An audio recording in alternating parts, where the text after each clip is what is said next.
Halo guys, jumpa lagi dengan Mimin Oyen GG. Mari kita lanjutkan cerita Donghua, Dewa Xiaoyan, part 9.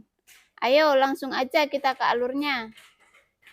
Karena penampilan Xiaoyan, Suho merasakan ancaman yang tidak dapat dijelaskan oleh kata-kata. Pada pandangan pertama, sepertinya Xiaoyan tidak mencolok, akan tetapi Yuan Wei saja yang berada di langkah kelima juga ditolak oleh Xiaoyan. Dan sekarang dia telah memasuki keabadian. Hutan belantara abadi, kekuatan tempur yang ditampilkan jauh di luar imajinasi Suho. Sampai hari ini, Suho masih tidak mengerti mengapa ada orang yang mirip dengannya. Baik, Xiaoyan berteriak dengan marah. Dampak dari jiwa-jiwa yang dibentuk oleh 13 gerbang surgawi dihancurkan dengan gila-gilaan, dan ribuan jiwa melonjak keluar. Mungkin puluhan ribu jiwa, klon pemakan jiwa, dapat melawannya. Akan tetapi, Xiaoyan tidak berkultivasi melawan klon pemakan jiwa. Jadi hanya ada sedikit metode yang dapat digunakan. Dibandingkan dengan formasi sebesar itu, jelas ada kesenjangan di antara mereka. Meskipun kekuatan klon pemakan jiwa sementara dapat menahannya, tapi tidak diragukan lagi konsumsinya banyak.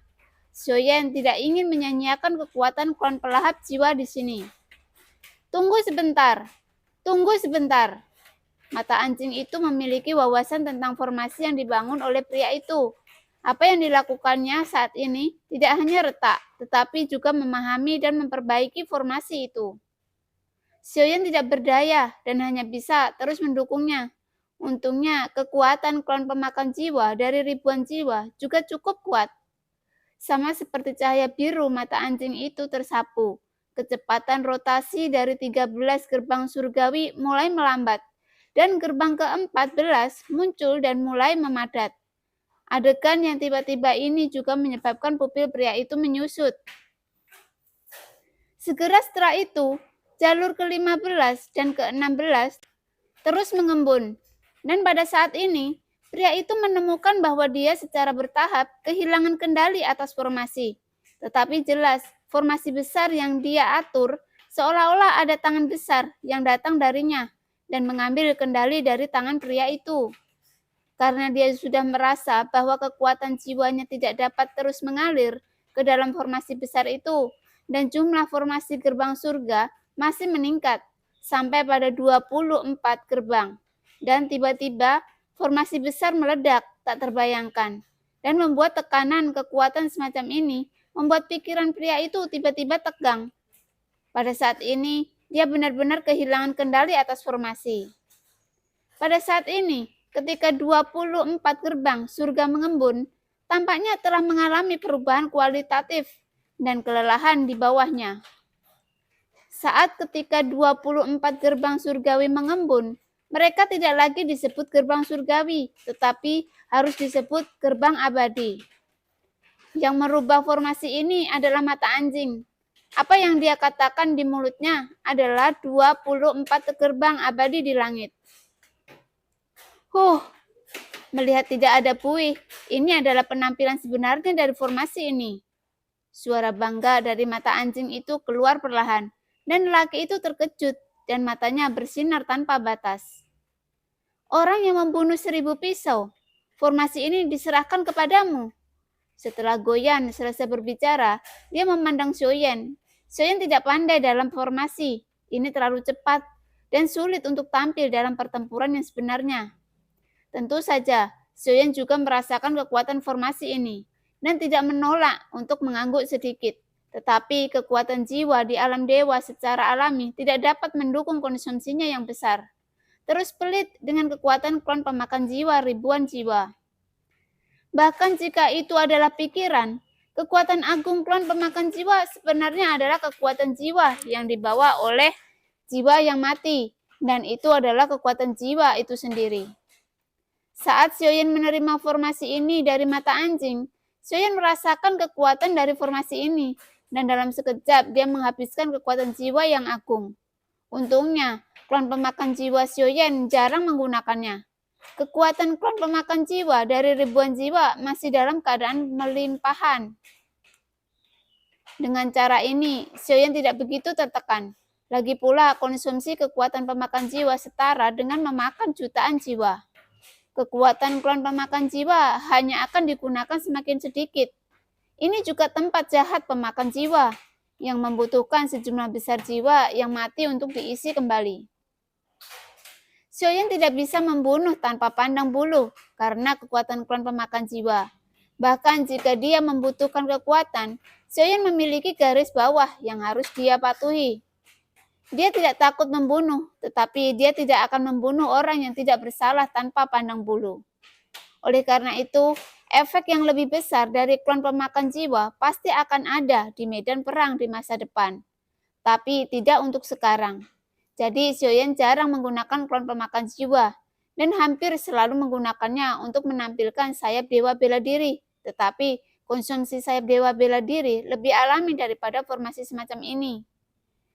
Jika Xiaoyan tidak memiliki kekuatan klon pemakan jiwa untuk melahap ribuan jiwa, bahkan jika mata anjing mengendalikan formasi ini, itu jelas bukan sesuatu yang bisa dikendalikan oleh jiwa alam. Xiaoyan memandang pria itu, dan yang terakhir juga merasakan mata panas Xiaoyan. Pertempuran hanya tentang hidup dan mati, dan tidak ada kemenangan atau kekalahan. Di bawah pertempuran ini, bahkan jika dia adalah roh nyata, itu sulit untuk dia untuk mundur. Sekarang satu-satunya pikirannya adalah melarikan diri, tetapi formasi ini diciptakan olehnya, dan pada saat yang sama, dia menyelimuti dirinya di dalamnya, dan sekarang tidak mungkin untuk pergi. 24 gerbang abadi ditelah buka. Saya melihat 24 gerbang abadi mulai berputar, dan kekuatan jiwa yang mengejutkan dengan cepat dikompresi dan diselimuti ke arah pria itu. Tampaknya tidak ada kekuatan nyata, tetapi pada saat berikutnya, sosok pria itu tiba-tiba menghentikan gerakannya, membuat pupil matanya berangsur-angsur melebar. Cahaya dan bayangan besar berkondensasi dari tubuhnya, yang hanya dimiliki oleh jiwa dunia nyata, tubuh spiritual dihukum. Pada saat ini, pria itu menyerahkan tubuhnya dan menggunakan pikiran yang paling kuat untuk mengendalikan jiwanya. Dia dengan jelas memahami bahwa kekuatan sebenarnya dari formasi ini bukanlah untuk membunuh kehidupan, tetapi untuk menghilangkan jiwa.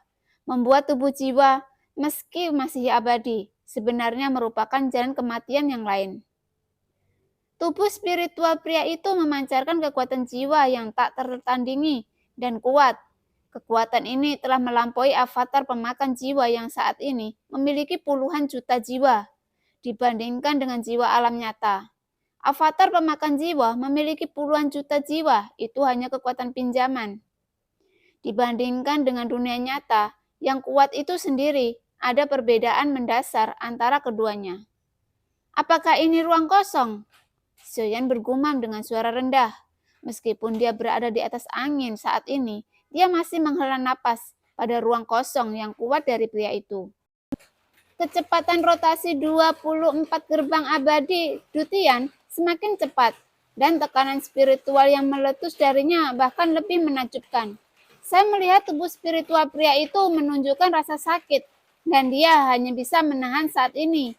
Jelas bukan lawan dari formasi ini. Melihat adegan ini, Xiaoyan juga terkejut dengan formasi ini. Dia dulu memiliki Qiong Qian dan piring penggiling jiwa. Tentu saja, dia tidak bisa dibandingkan dengan formasi ini. Tetapi caranya sederhana, dan arah pertempurannya kira-kira sama. Memadatkan kekuatan jiwa yang kuat untuk membentuk Ryatsu yang akan berdampak pada jiwanya, dan kemudian sangat merusak atau menghancurkan jiwanya. Yang mengejutkan Xiaoyan, formasi ini dapat secara langsung membiarkannya menekan jiwa yang kuat di dunia nyata.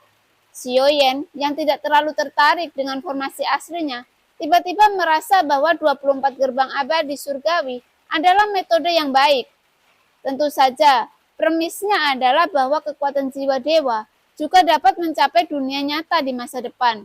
Jika tidak, saya khawatir saya tidak dapat menanggung konsumsi sama sekali dengan kekuatan klon pelahap jiwa. Meskipun formasi ini sangat kuat, itu juga membutuhkan kekuatan jiwa yang luar biasa agung sebagai pendukungnya sebelum dapat digunakan. Tapi bagaimanapun juga, pihak lain adalah orang kuat di dunia nyata. Pada saat ini, dia secara bertahap memasuki keadaan gila. Kekuatan jiwa maniaknya ingin menghancurkan 24 gerbang abadi Dutian. Bagaimanapun rasanya formasi ini benar-benar muncul. Tidak mungkin menghancurkanku hanya dengan formasi ini. Hancurkan untukku. Hancurkan, hancurkan. Pria itu meraung liar, dan suaranya yang memekakkan telinga bukan untuk melampiaskan, tetapi itu sebenarnya adalah serangan jiwa. Karena dia tahu bahwa selain menghancurkan formasi, itu lebih mudah untuk menghancurkan formasi daripada menemukan mata formasi. Dan untuk mengalahkan orang yang mengendalikan formasi saat ini. Xiaoyan hanya merasakan deru di jiwanya, dan telinganya langsung terguncang dengan darah. Dapat dilihat bahwa serangan balik dari jiwa yang kuat di dunia maya tidak boleh diremehkan. Segera, Xiaoyan tidak ragu-ragu, dan sejumlah besar energi klon pelahap jiwa dituangkan ke dalam formasi besar lagi. Niat asli keruntuhan distabilkan lagi. Tekanan spiritual yang kuat dengan gila menghancurkan tubuh spiritual pria itu. Segera, tidak ada suara yang keluar. Berbicara tentang formasi ini, aku juga memiliki takdir dengan Tuan Anjing. Orang yang menciptakan formasi ini menangis dan berlutut dan memohon pada Tuan Anjing. Jadi, aku hanya mengambil tindakan untuk membantunya menyelesaikan formasi ini dan bisa berlatih. Guyan melirik ke arah formasi ini dan memandang pria itu dengan jijik. Pada saat ini, Lo Sheng dan mereka bertiga memandang pria itu dan menjadi semakin gugup. Situasi saudara ke King tampaknya agak salah, kata Lo Fei, Lo Sheng dan Yi Hu yang tidak bodoh, dan mereka berdua secara alami dapat melihat situasi saat ini. Apa yang harus aku lakukan? Yi Hu memandang Lo Sheng yang tampak muram. Aku khawatir ke King akan kalah. Kita harus segera mundur. Begitu ke King jatuh, tapi kita tidak akan punya kesempatan untuk melarikan diri. Sosok Lo Sheng sudah perlahan mundur. Kami tidak peduli dengan kakak ke King. Lo Fei berkata dengan tegas-tegas. Lo Sheng melototi Lo Fei yang bingung. Dia tidak memiliki perasaan abadi dan hanya minat abadi. Jelas mereka tidak akan terlalu menekankan cinta dan kebenaran saat ini dan kemudian mengubur ke King bersamanya. Ketika menghadapi bahaya, baik manusia maupun dewa akan mengungkapkan sifat egois mereka. Menarik, Lo Sheng berkata dengan suara rendah, dan setelah berbicara, mereka bertiga bersiap untuk mundur ke kabut abu-abu. Mereka berencana untuk pergi dari sini dengan cepat. Hanya dengan naik ke tingkat yang lebih tinggi, mereka dapat sepenuhnya menyingkirkan Xiaoyan. Tapi hanya pada saat ini, cincin penahan Lo Sheng melintas, dan tali penyegel iblis merah tiba-tiba tersapu keluar. Tanpa mengucapkan sepatah kata pun, dia langsung mengikat mereka bertiga, dan mereka bertiga terkejut pada saat yang sama. Sialan, apa yang ingin kamu lakukan?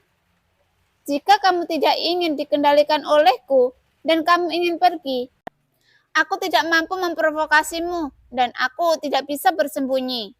Wajah Lo Sheng pucat, dan dia hampir menangis. Harta macam apa ini? Musuh tidak mengikatnya, tetapi hanya mengikat tuannya. Pengkhianatan yang terang-terangan terlalu nyata. Lo Sheng sangat marah, dan ketika dia menghapus tanda di tali segel iblis, itu benar-benar mengubahnya menjadi barang tanpa pemilik. Kamu bebas sekarang. Kamu selalu bisa membiarkan aku menunggu untuk pergi. Lo Sheng meraung. Tapi tali segel iblis tetap tidak bergerak, mengikat mereka bertiga dengan erat. Tepat ketika Lo Sheng hendak marah lagi, Yu Guang tiba-tiba menyapu ke samping. Tidak tahu apa yang harus dilakukan dengan sosok yang berdiri di sana, memeluknya, dengan kelinci yang terlihat seperti anjing. Yo, sepertinya aku sudah ketahuan. Qian Ying menutup mulutnya dan tersenyum lembut. Setiap gerakan tampak dirancang dengan hati-hati, menawan dan elegan. Jangan terburu-buru pergi. Kalian telah melakukan sesuatu pada suamiku. Jadi tidak ada yang bisa pergi sekarang. Mereka bertiga akan diserahkan kepadamu. Sosok yang berbicara adalah permaisuri yang menjulang. Selama dia mau, tidak ada yang bisa menemukannya di sini. Sehingga dia baru saja muncul di samping mereka bertiga untuk waktu yang lama, dan tidak dapat menemukannya. Seolah dia mengerti, tali segel iblis menunjukkan seutas benang dan kemudian mengangguk pada permaisuri. Oke, setelah sekian lama, kamu adalah embrio benang iblis dan kamu pelupa. Bagaimanapun, aku tidak pernah mengecewakanmu. Jika kamu melakukan ini, kamu akan dihukum oleh surga. Begitu suara itu jatuh, tali penyegel iblis mengikat ketiganya lebih erat. Kalau begitu, jangan salahkan aku karena kejam. Loseng sangat marah, dan kekuatan keabadian dihancurkan. Tampaknya berencana untuk menghancurkan tali penyegel iblis. Tapi saat Loseng hendak bergerak, permaisuri melambaikan lengan bajunya, dan aroma menyapu ke mereka bertiga. Tiba-tiba, mereka bertiga tercengang. Tatapan yang mereka lihat pada permaisuri menjadi terobsesi, dan mereka bahkan menyerah berjuang. Permaisuri tersenyum sedikit, tetapi matanya yang indah melihat kejauhan. Matanya selalu tertuju pada Xiaoyan. Seperti orang idiot. Duar. Pada saat ini, formasi besar dari 24 gerbang abadi Dutian runtuh, dan terbentuk jutaan jiwa yang kuat menyapu sekeliling. Nama pembangkit tenaga listrik di dunia nyata adalah Keking. Pada saat ini, tubuh spiritualnya langsung berkurang dari 100 kaki menjadi beberapa lusin kaki.